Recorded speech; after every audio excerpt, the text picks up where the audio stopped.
સૌ વાલા મિત્રોને મારા જય સિયારામ। તો કર્ક રાશિ માટે ઓગસ્ટ મહિનો કેવો રહેશે એ હું તમને કહેવા જઈ રહ્યો છું। ઓગસ્ટ મહિનામાં કર્ક રાશિના લોકોએ ખૂબ સાવચેતીથી રહેવાની જરૂરિયાત છે અને સમજવાની પણ જરૂરિયાત છે। આ મહિનો સાવચેતી એટલા માટે રાખવાની કે તમારી જ નજીકના લોકો, તમારા સગા સંબંધી, કુટુંબીજન, પરિવારના લોકો અને મિત્રો જે તમારા નજીકના વર્તુળમાં છે એવા લોકો સાથે નાની વાતની અંદર વાદ વિવાદ થઈ શકે અને એ વાદ વિવાદ જો તમારી તરફથી બંધ ન થયો તો એ વિવાદ મોટો થશે અને એક વખત એ વિવાદ મોટો થઈ ગયો તો તમારા સંબંધો એ વ્યક્તિ સાથે તૂટી શકે,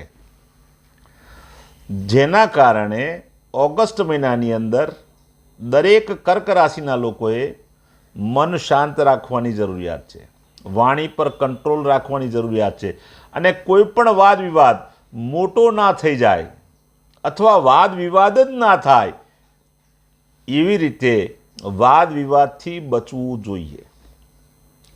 બીજું, ઓગસ્ટ મહિનાની અંદર તમે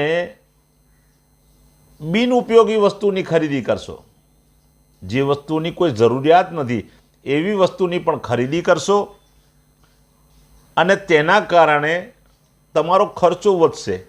એના કારણે જો તમને કોઈ રોકશે તો એની સાથે પણ તમે ઝઘડો કરશો, વાદ વિવાદ કરશો। તો બિનઉપયોગી વસ્તુ ઓગસ્ટ મહિનામાં તમારે નથી ખરીદવાની, બચવાનું છે, જેના કારણે ઝઘડો ન થાય। બાકી ખર્ચ વધી જશે ઓગસ્ટ મહિનામાં।